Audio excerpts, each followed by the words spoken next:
If I were to tell you that healing beams have existed in online multiplayer PC shooters since 1998, would you believe me?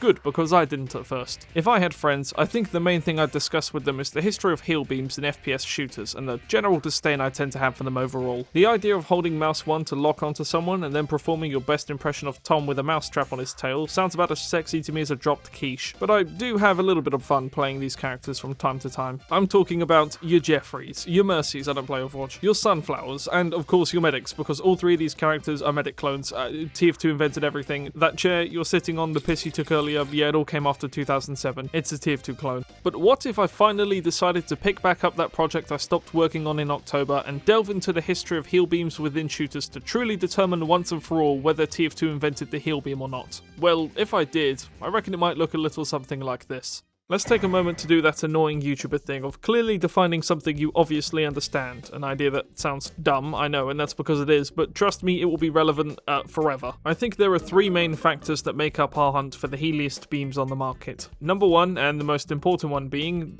it beam.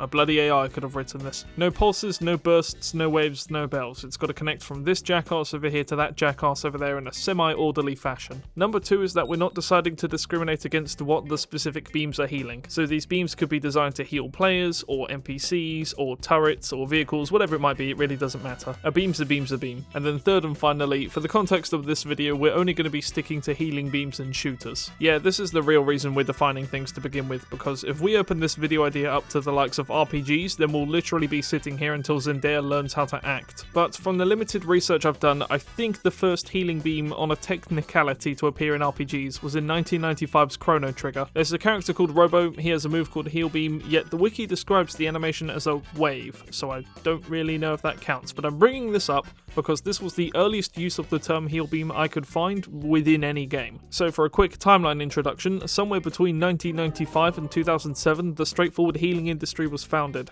So why don't we really get the discussion started by addressing the elephant in the room? No, TF2 did not invent the heal beam, and the Medigun is not the first of its kind.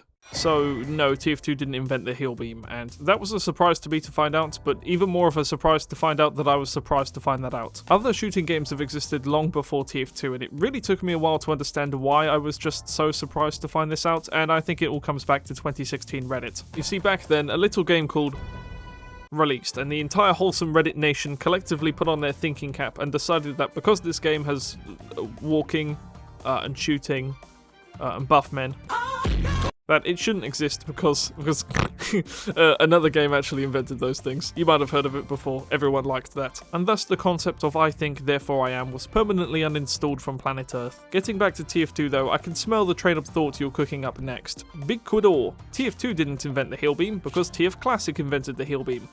Also no. How do you stomach looking at yourself in the mirror whilst being this wrong this many times in a row? TF Classic, not to be confused with TF2 Classic, not to be confused with the good game, was the predecessor game to what would ultimately become Team Fortress 2. And it did have a medic, but he healed people in a way I could only describe as inefficient. You walked around with a health pack, you went up to someone, you clicked on them, you healed them. If anyone else remembers that one health pack glitch from Repo, this reminds me of that a bit actually. This seems like a baffling concept for the game's only healer to just be incredibly short-ranged, but then again, they seem to have approached healing as more of an afterthought in this game, as the medic had both a nail gun and a shotgun to deal with as well. Now, with this game releasing in 1999, yes, online hero shooters have really been around for that long, this gives us an 8-year period of which the idea of a healing beam wafted into Valve's office. Not necessarily the window in which this concept would have been created, it's not like TF Classic invented the idea of hero shooters to begin with, but I thought analysing this 8-year period would be a pretty good start to find the answer I'm looking for. Speaking of that research, why don't we talk about it? Okay, so here's how the rest of this video is going to operate. I've found what I believe to be the 3 most impactful healing beams in shooters released before TF2 that would ultimately go on to inspire the Medigun's creation. And so the rest of this video is going to be divided into 3 chunks, talking about these respective beams and talking about the attributes they have that the Medigun would go on to inherit. But something even more interesting than that is my flight to become the largest British TF2 YouTuber there is. If I were to ask you to name a British TF2 YouTuber who isn't me, you'd probably say Spiky Mikey, who's at 118k subs, and I think he's the highest subbed TF2 Brit, but he unfortunately died of an indefinite hiatus, so if you want to put more tea in my cup by subscribing, go ahead, that would be nice. Anyway, on with the rest of the video. I've categorized these beams as follows: a heal beam from a game released in 2004, which I believe is the main inspiration for the medigun, a heal beam from a game released in 2002, which popularized the concept of heal beams to begin with, and a heal beam from a game released in 1998, which I believe to truly be the first of its kind. Let's talk about that one from 2004 first. So where on earth was I supposed to start my hunt for the world's healiest beam? Well, I thought I'd try the TF2 wiki first, and it didn't have any reference on it at all. Yeah, not a single line referring to the history of heal beams in gaming, or what specific heal beam from what specific game the Medics one might be based on. The best it could tell me was that the visual design of the medigun is based on a fire hose, but my eyes already work and I can already see that. So if anybody wants to watch this video to the fullest and update the wiki with a credit to my name, I guess I'd feel something. Anyway, step 2 in my genius plan was to literally Occam's razor this bitch. Fortunately for me, I was not the only person in history to ask this question, as I did find a Reddit post from someone who asked it 4 years earlier. From this comment section, I learned of a game called Unreal Tournament 2004. The Unreal Tournament franchise consisted of a bunch of arena shooters in the late 90s and early 2000s, developed by companies Digital Extremes and Epic Games of all people. These games featured a weapon called the Link gun, which had 2 different modes of fire. The primary fire would shoot a bunch of green bursts in rapid succession, and the secondary fire produced a hit scan beam. But the game we're specifically focusing on is Unreal Tournament 2004, in which this beam was given the ability to lock onto teammates and heal them as well. So this was a DPS/healing beam. When you locked onto an ally, depending on what team colour you were on, the beam would change to that colour and provide slow regenerative healing over time. Does this not sound slightly familiar? This was the very first lock-on, slow over time healing beam in the entirety of shooters. Combine that with this game releasing in 2004 makes me believe that this is the true inspiration for what the medigun would become. Now, you might have noticed that some of the footage I've used on this game so far varies wildly in quality in terms of resolution and frame rate, and that's because these games were shut down a while ago, but Epic Games made the decision to upload them to the Internet Archive for free, so anyone still playing them is basically playing with mods or community servers, and keep that in mind because that's going to be very relevant going forward. Learning about these games was very interesting, as the specific level of injustice they were delivered by Epic Games is almost comical. The final Unreal Tournament game to have its servers shut down was Unreal Tournament 3, which released back in 2007. It had its servers closed back in 2023, along with Epic Games pulling every single Unreal Tournament game from every single page it was ever listed on. But as I mentioned earlier, they were kind enough to upload them to the Internet Archive for free, so these games are entirely managed by the communities that surround them at the moment. It's still a bit sad though, as they never really gave a reason for why they so desperately wanted to bury the history of these titles. Or well, I guess laying off 1,000 people a minute is more important to them. So that's technically where the medigun came from, or the base inspiration for it anyway, but I still had 2 further questions to answer in my research. Which shooter popularized the heal beam and which shooter invented it? And so I went back to Mr. Goog and searched up every combination of the words heal, beam and invent, and I found something interesting. For a while, Google's AI was confident in telling me that TF2 had invented the heal beam, but then I switched out the word heal for the word repair, and this is where we had our second breakthrough. Something I didn't mention about the Link gun was that it has the ability to repair machines and vehicles. I didn't mention this because we were purely focusing on the lock-on healing aspect, but I started to wonder if this was maybe the origin of healing beams and shooters, and turns out it was. Let me introduce you all to a little game called Command & Conquer Renegade, released in 2002 for the PC. If you're a buff for old shooters, then you've most definitely heard of this game, but apart from that, it's a franchise that's mostly fallen into irrelevancy these days. It doesn't help that it falls into a category of video games so niche that not even video essayists are interested, and so the only people left playing it today are probably the ones who grew up playing it. The Command & Conquer series was originally made by a company called Westwood Studios in the late 90s and early 2000s. The games would swap genre a few different times, but Renegade was a shooter and the last game they'd make before their liquidation in 2003. The game was split between 2 different modes, a solo player campaign which I've read reviewed poorly, and the multiplayer team-based combat which honestly seemed way ahead of its time. You played as one of many different classes and had the ability to control vehicles such as tanks or missile launchers in order to try and destroy the enemy's base. Some of these classes include the likes of basic infantry, like the soldier, anti-vehicle explosive classes, and heavy weaponry classes. But the one we're specifically focusing on is the engineer, who came equipped with something known as the repair gun. This weapon had 2 different modes of fire. The secondary fire would project a thin red beam forward that would deal damage and disarm C4s, and the primary fire created a blue stream that followed the mouse and could slowly repair vehicles and heal players over time.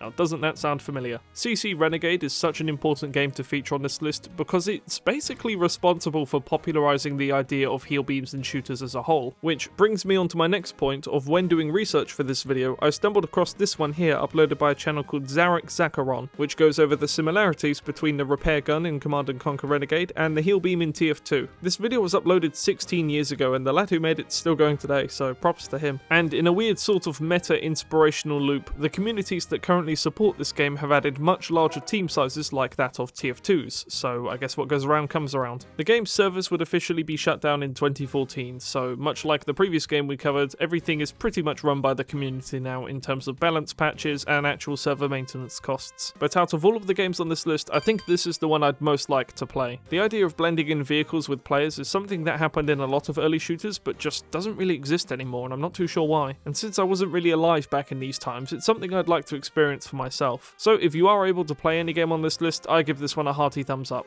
Now here's a little Quidorian confession for you all, a confession that leads into a cautionary tale about always double checking your workings out, because this is where the original video was supposed to end. As I'd written it back in October, I was fairly confident I'd found the earliest heal beam example in any shooter at all, but a hunch led me to double check my workings out, and well, thank goodness it did.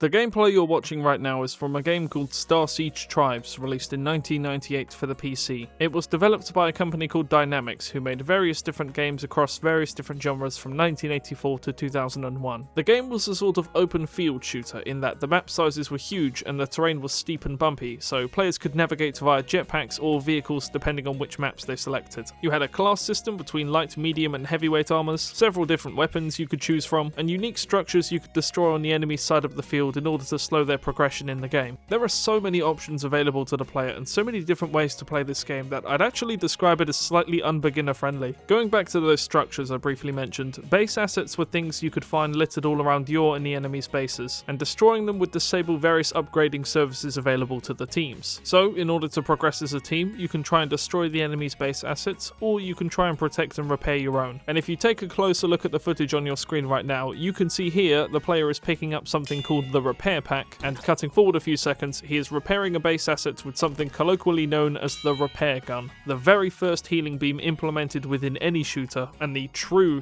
basis for the medigun in TF2. Just like every other healing beam we've covered so far, this weapon also has two different modes of fire. You could either project the beam forward to heal the player or base asset in front of you, or you could turn the gun on yourself and heal yourself up with what I'd honestly describe to be a pitiful amount of health every second. It's really crazy to me that every heal beam we covered in this video has two different modes of fire. The link gun is an offensive weapon first that has healing utility on the side, the repair gun is a healing utility first that has offensive capabilities on the side, and the repair pack doesn't have any offensive abilities at all, purely assisting in the healing of you, your teammates and your base assets. And let's talk about the self-healing for a second, because turning the beam on yourself has been a meme within basically every shooting game that has a heal beam character, yet I didn't know that the origins of the heal beam as we understand them actually included this as a feature. TF2 solved this issue in a clever way by giving medic passive health regeneration, and this is something you can definitely credit the game with, as several healing beam focused characters would go on to have this passive health regeneration too. The servers for Tribes would be shut down in 2007, and once again is another game currently being supported by the communities who grew up playing it. Another interesting thing I was able to find relating to this game is a video essay by a YouTuber called FishStix, talking about how Tribes is probably the most influential FPS you've never played, and I could not agree more. He even turned the script into an accompanying article on a platform called Medium, so whether you want to go watch or read the video, I've linked it down below and I highly recommend you do so. Throughout this video, we've taken a very surface level look at some of the most influential healing beams that would make up what the medigun is today. I've intentionally left this video as a surface level discussion, because if we started to delve into the ways that Tribes alone handles the heal beam and what it interacts with, we'd be here for an extra 20 minutes. And I even had to cut a few different heal beams I found in shooters released before TF2 that ultimately didn't make too much of a splash on the industry. So shoutouts go to Battlezone 2 released in 1999 and Savage the Battle for New Earth released in 2003. But with all of my research concluded, I am confident that I've found the earliest heal beam ever implemented into a shooter, and I can definitively say that no, TF2 and the medigun did not invent the concept of the heal beam, and I can't wait for Google's AI to draw its answers from this video next time someone goes to look up this question.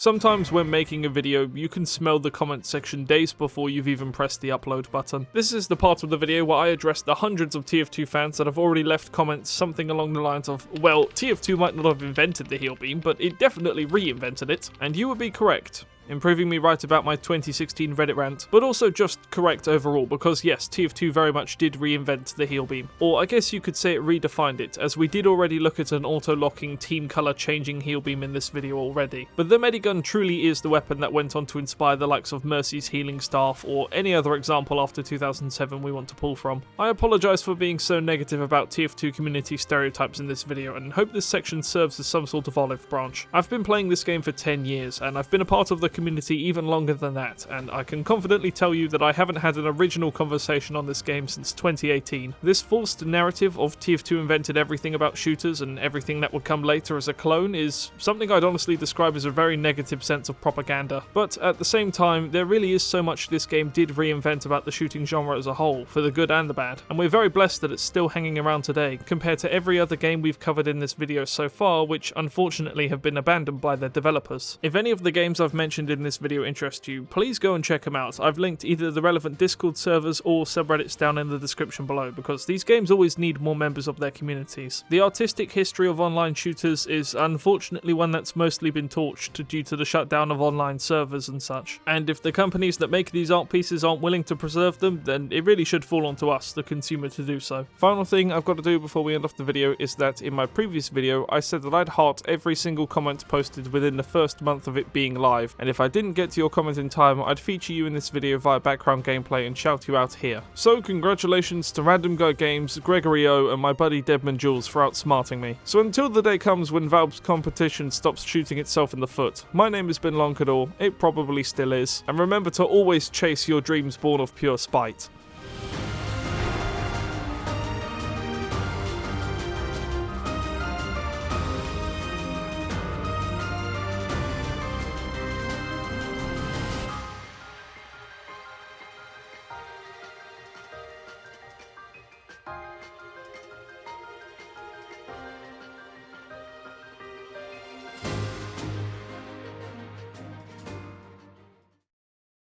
Hi, post-editing Quidor here. I'm literally just including this so the video gets to 17 minutes. There is no other reason. But if you have any fan art you want to share, or you have a video idea which you think I might be able to get some use out of, join my Discord server. It's linked down below. Join it. Okay, love you. Bye-bye.